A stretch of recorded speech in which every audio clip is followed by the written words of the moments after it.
আমি আগামীকাল বাড়িতে মাস্টার রেখে দেব। সত্যি বলছো? বাড়িতে বসে ওই ভালোভাবে লক্ষ্মী দাদা করবি। হয়েছে। জানিস আমার দুঃখটা কোথায়? দাদা পিতা মারা যাওয়ার পর খালেককে আমি তিনটি পত্র দিয়েছি, একটি পত্রের উত্তর দিল না। খালেক যে বাড়িতেও এলো না। তাহলে কি সে আমাদের কথা ভুলে গেছে? দাদা খালেকের ঘটনা, হ্যাঁ, কার কণ্ঠস্বর? দাদা কণ্ঠস্বর, আমার মনে হচ্ছে আমার মায়ের খালেকের কণ্ঠস্বর। দাদা তুমি কেমন আছো দাদা? আলহামদুলিল্লাহ, আমি ভালো আছি। তোর খবর আছে ভাই? দাদা আমি তোমাদের দোয়াতে আমি অনেক ভালো আছি দাদা। কি রে গনু, তুই যে একেবারে পেছার মতো হয়ে আছিস, ব্যাপারটা কি? পেশার মতো হয়ে দাঁড়িয়ে থাকবো না? বলবি তো? সেই কখন থেকে এসে দাদা দাদা দাদা দাদা বলে বাড়ি একেবারে মাথায় তুলে নিয়েছো। ছোট্ট বোনটা যে এখানে দাঁড়িয়ে রয়েছে তার কোনো কথা তুমি একবার ভেবেছো? আরে বলবে তো কি হয়েছে? তুমি বিলেত থেকে এসেছো, তুমি আমার জন্য কিছু এনেছো? ও আরে বোকা, তোর জন্য আমি কি কিছু না আনতে পারি? কি এনেছো দাদা? দেখ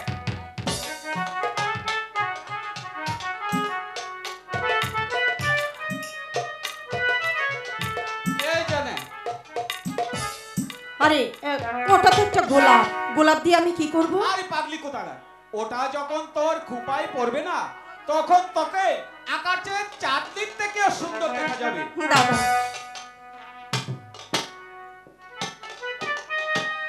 তুই দাদাকে জিজ্ঞাসা করে দেখ এবার তোকে কেমন মানাচ্ছে।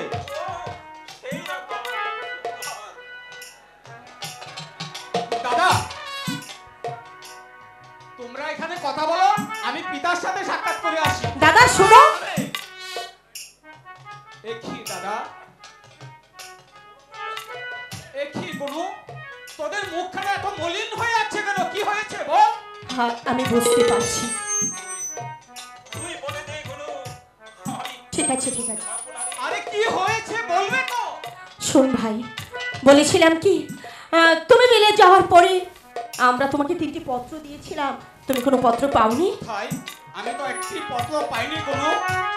বলছিলাম কি কি হয়েছে আমাকে খুলে বল, আমি পিতার সাথে। শোনো শোনো শোনো, আমাদের পিতা হ্যাঁ পিতা কি হয়েছে বল। এই পৃথিবী ছেড়ে চলে গেছে।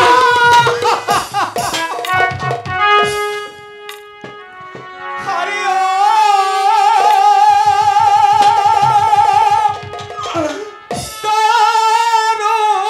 দাদা তুমি ভাইকে বোঝাও। রে যেন আকাশ ভেঙে পড়ল আমার মা। ভাইকে বোঝাও।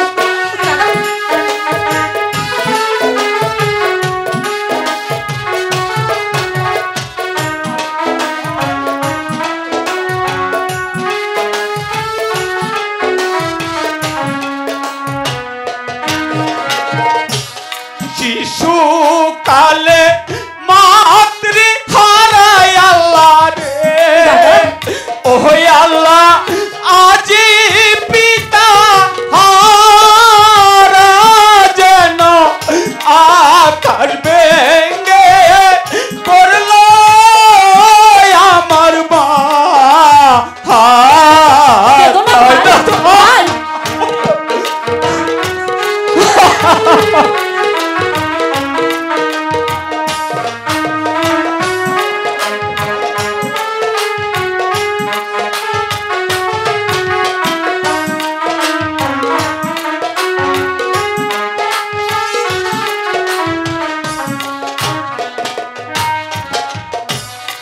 ডাকিবে খালেক বলে আল্লাহ রে, ওই আল্লাহ কে দিবে সান্ত্বনা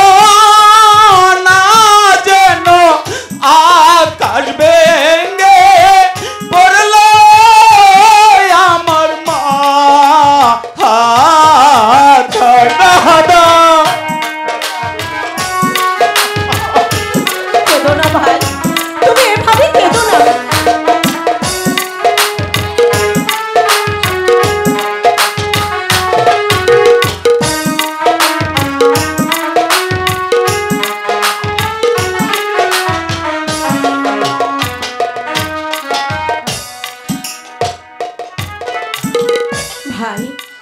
হ্যাঁ বল গুনু। কেন কাঁদছো ভাই?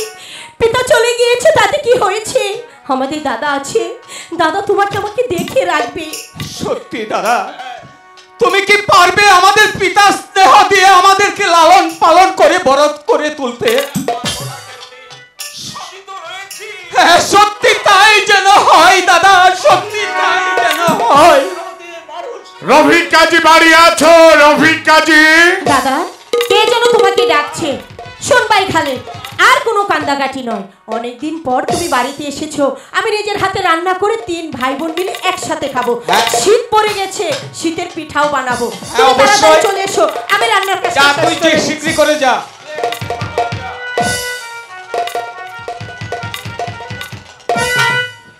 অসভ্য অসভ্য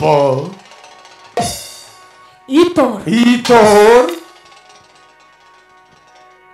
ছোট লোক জানোয়ার।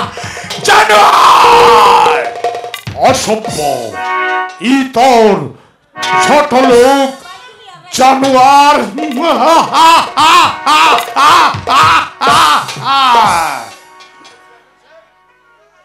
আরে চেয়ারম্যান সাহেব যে।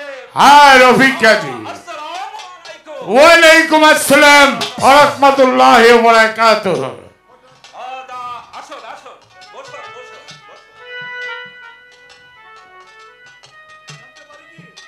তা জানতে পারি কি এই গরিবের বাড়িতে হঠাৎ করে কেন? দেখুন কাজী সাহেব, আমি গিয়েছিলাম কালিঞ্জন বন হরিণ শিকার করতে। শিকার করতে করতে আমার বড্ড জল পিপাসা লেগে যায়। ভাবলাম তোমার এই বৈঠকখানা থেকে জল পিপাসা নিবারণ করে তারপর আমি বাড়িতে ফিরবো। একই জলদি করে চেয়ারম্যানের জন্য এক গ্লাস পানি নিয়ে আসুন। হ্যাঁ দাদা, আমি তাই যাচ্ছি। আচ্ছা কাজী সাহেব, আসতে না আসতেই কত মাঝে একটা মেয়েকে আমি দেখতে পেয়েছি। মেয়েটিকে এ হচ্ছে আমার একমাত্র স্নেহের বোন গুনাই। আচ্ছা, তার কি বিয়ে হয়েছে? না, বিয়ে এখনো দেয়নি। বিয়ে এখনো হয়নি। আচ্ছা, আপনি যদি কোনো সুপাত্র পান তাহলে আপনার বোনকে বিয়ে দিতে কোনো আপত্তি আছে? অবশ্যই বিয়ে দেবো। বোনকে তো আর গড়ে রাখা যাবে না। এই নেন পানি চেয়ারম্যান সাহেব।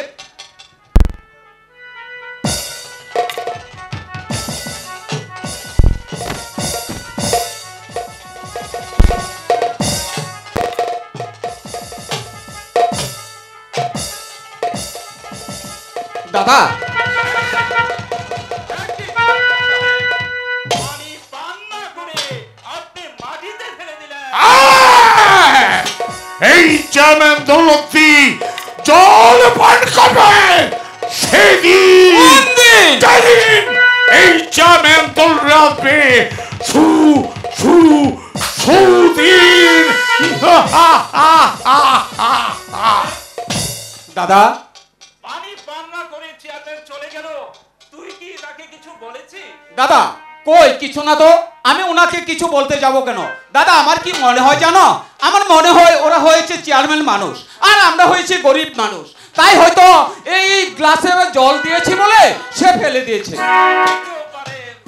আচ্ছা দাদা শোনো, এখন আমার বড্ড খিদা পেয়েছে।